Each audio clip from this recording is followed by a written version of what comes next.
ये सदस्य श्री असादुद्दीन ओवैसी जी।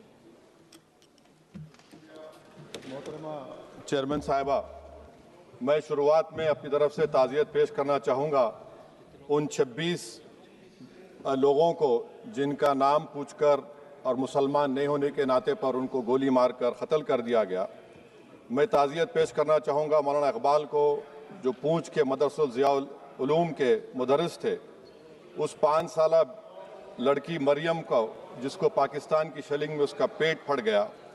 मैं ताज़ियत पेश करना चाहूँगा मैडम ज़ैन अली और उर्वा फातिमा, इन दो जुड़वा भाई बहनों को जिनकी उम्र 14 साल थी, लांस नायक दिनेश कुमार को, बीएसएफ के सब इंस्पेक्टर मोहम्मद इम्तियाज़ को।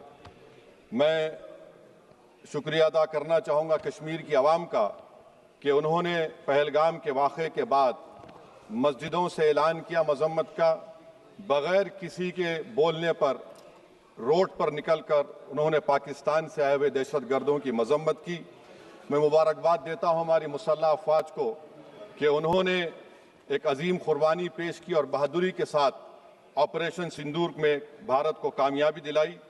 मैं मुसल्लह अफ़वाज ने पहले 9 दहशतगर्द ठिकानों पर उनको निशाना बनाया और सबसे मेरी नज़र में जो दहशतगर्दी के दिल पर हमला हुआ वो भावलपुर का था और 6 एयरफील्ड, 3 हैंगर और 2 रनवेज को हमने तबाह किया। बाद में ऑपरेशन सिंदूर की कामयाबी की एक अहम वजह यह थी मैडम कि मुल्क में इत्तेहाद और इत्तेफाक पैदा हो गया था, एक यूफोरिया पैदा हो गया था, मगर अफसोस कि हुकूमत ने उसका फ़ायदा नहीं उठाया। मैं आज भी कह रहा हूँ, जिम्मेदारी के साथ कह रहा हूँ कि पाकिस्तानी फ़ौज, पाकिस्तान की ISI, पाकिस्तान का डीप स्टेट, उनका हयाती मकसद ये है कि हमेशा भारत को कमज़ोर किया जाए और अगर हमको इन ताकतों को कमज़ोर करना है तो देश में इत्तेहाद और इत्तेफाक को बरकरार रखना पड़ेगा। अगर हम बुलडोज़र के ज़रिए या फिर लिसानी जबर के ज़रिए या मजहबी फ़िरक़ा परस्ती के ज़रिए अक़लियतों को निशाना बनाएंगे तो हम खुदा ना खास्ता उन पड़ोसी मुल्क के दहशतगर्द तंजीमों को कहीं कामयाब ना हो जाए। मैडम, मैं आपके सामने ये भी कहना चाहूँगा कि इत्तेहाद और इत्तेफाक इस मुल्क में जब मजबूत होगा तो हमको बैनुल-अक़वामी सतह पर दिखाने की ज़रूरत नहीं पड़ेगी। मैं आपकी तरफ से हुकूमत से चंद सवालात करना चाहूँगा कि वज़ीर आज़म ने कहा कि खून और पानी एक साथ नहीं बह सकते, आतंकवाद और बातचीत एक साथ नहीं हो सकती। तो मेरा सवाल आपके ज़रिए से वज़ीर आज़म और हुकूमत से ये है, फिर जिन इंसानों को बैसारा की वादी में मारा गया था, क्या आपका ज़मीर इस बात की इजाज़त देता है कि आप ट्रेड बंद कर दिए, पाकिस्तान का एयरक्राफ्ट हमारे एयर स्पेस में नहीं आ सकता, उनकी कश्ती हमारे पानी में नहीं आ सकती, ट्रेड खत्म हो चुका है डायरेक्ट इनडायरेक्टेड, आपका ज़मीर जिंदा क्यों नहीं है? किस सूरत से आप पाकिस्तान से क्रिकेट मैच खेलेंगे जब हम पानी नहीं दे रहे हैं? 80% पानी पाकिस्तान का हम रोक रहे हैं, ये कहकर के पानी और खून नहीं बहेगा, आप क्रिकेट मैच खेलेंगे? मैडम, मेरा ज़मीर तो गवारा नहीं करता कि मैं उस मैच को देखूंगा। क्या इस हुकूमत में इतनी हिम्मत है कि उन 25 मरने वालों को फोन करके कहे कि देखो हमने ऑपरेशन सिंदूर में बदला ले लिया, अब तुम पाकिस्तान का मैच देखो? बड़ी अफसोस की बात है मैडम, अकाउंटेबिलिटी किस पर है? पहलगाम किसने किया? 7.5 लाख हमारी फौज और सेंट्रल पैरामिलिट्री फोर्स है, ये कहां से 4 चूहे घुसकर हमारे भारत के नागरिक को मारे? अकाउंटेबिलिटी किस पर फिक्स होगी? LG पर फिक्स होगी तो LG को बरतरफ करिए, IB पर आती है तो एक्शन लीजिए, पुलिस पर आती है तो एक्शन लीजिए, मगर आप ये समझ रहे हैं कि ऑपरेशन कर दिया और हम खामोश लोग भूल जाएंगे। अकाउंटेबिलिटी फिक्स करना पड़ेगा। मैडम, डिटरेंस आपकी क्या है?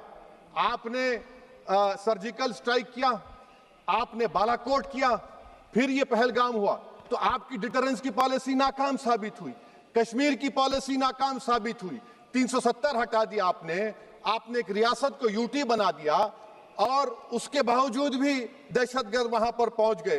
तो और अफसोस मुझे इस बात का होता है मैडम कि पाकिस्तान को हम जानते हैं, पाकिस्तान और इजराइल इस पूरी दुनिया में एक फेल्ड स्टेट है और पाकिस्तान के आर्मी चीफ को, जिससे हमारे स्ट्रेटेजिक रिलेशनशिप, इसको अपना दोस्त कहते हैं, उस देश का प्रेसिडेंट उस शख्स को बुलाकर खाना खिलाता है अपने साथ जिसके भाषण से हमारे लोग मारे गए थे। तो क्या आपकी खारजा पॉलिसी कामयाब हुई? आप देख लीजिए।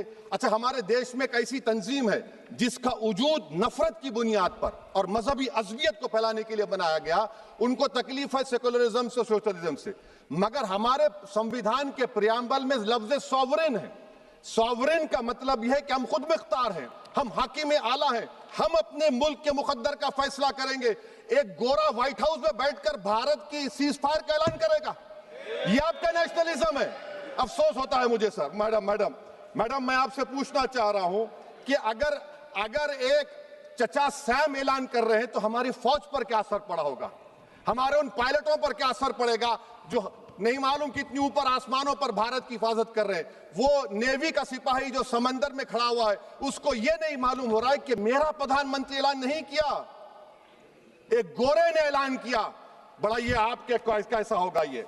मैडम मेरा सवाल हुकूमत से यह भी है कि हम कोई एडवर्सेरियल कंट्री नहीं है अमेरिका के लिए, हम दोस्त हैं, स्ट्रेटेजिक रिलेशनशिप है। क्या क्या एग्रीमेंट हमने साइन नहीं किया, तो क्या ये दोस्ती निभा रहे हैं? मैडम मैं हिस्टोरिकल एग्जांपल दे रहा हूं, क्रुश्चेव और टीटो। क्रुश्चेव ने दबाव डाला, टीटो ने कहा मैं नहीं मानता, मैं नैम ज्वाइन करूंगा। मैडम फ्रांस और यूएसए, डिगोल को जब यूएसए ने दबाव डाला तो डिगोल ने कहा कि तुम दोस्त हो मगर हमारी खारिजा पॉलिसी आजाद ना है। मैडम वहीं पर आप देखिए गुजराल साहब, जिसको कहते सबसे कमजोर थे, वजीर आजम थे, उन्होंने बहादुरी का मजारा किया, रिफूलिंग करने नहीं दिया। वियतनाम 20 साल यूएसए से लड़ा मगर झुका नहीं, और हम उनको बोल भी नहीं पा रहे, उनको बोल भी नहीं पा रहे। हम तो कोई दुश्मन मुल्क तो नहीं है अमेरिका के, ये आपको समझने की जरूरत है। और मैडम यहां पर वजीर खारजा ने कहा वो चीन गए, डिप्टी चीफ ऑफ स्टाफ ने कहा कि चीन के इक्विपमेंट एक लाइव लैब था हमारे उनके लिए। क्या आपने कहा चीन को कि तुमने क्यों दिया पाकिस्तान को हथियार? आप नहीं कहे।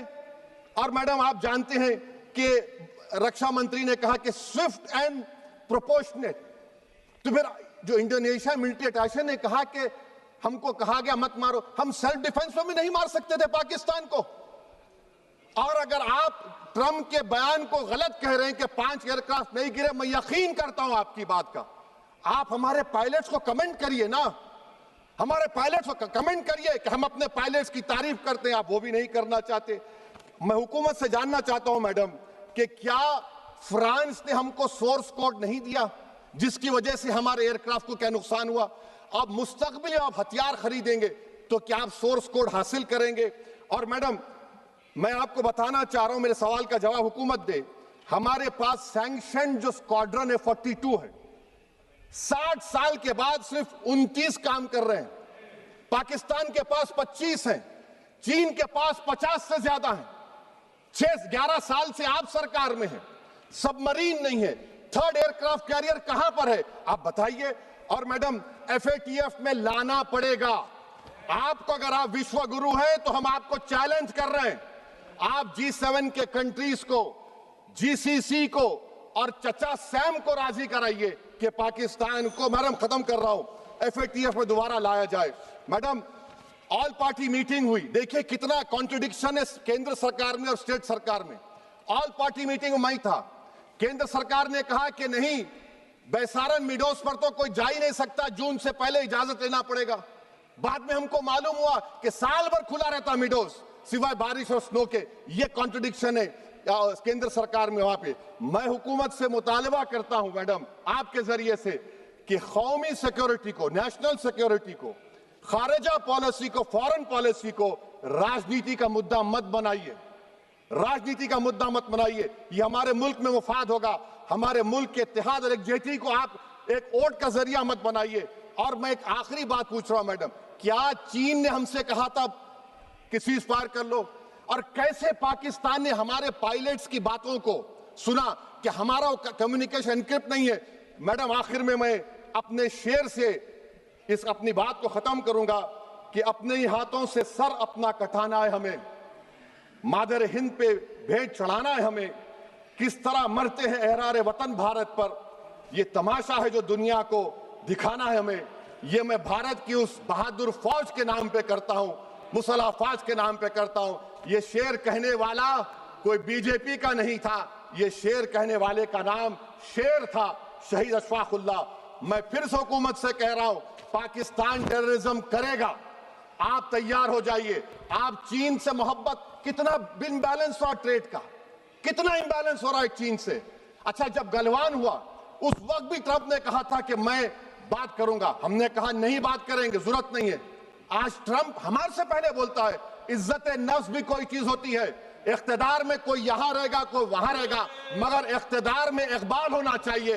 बदबख्ती की बात यह है कि आपने इकबाल को खो दिया। बहुत बहुत शुक्रिया।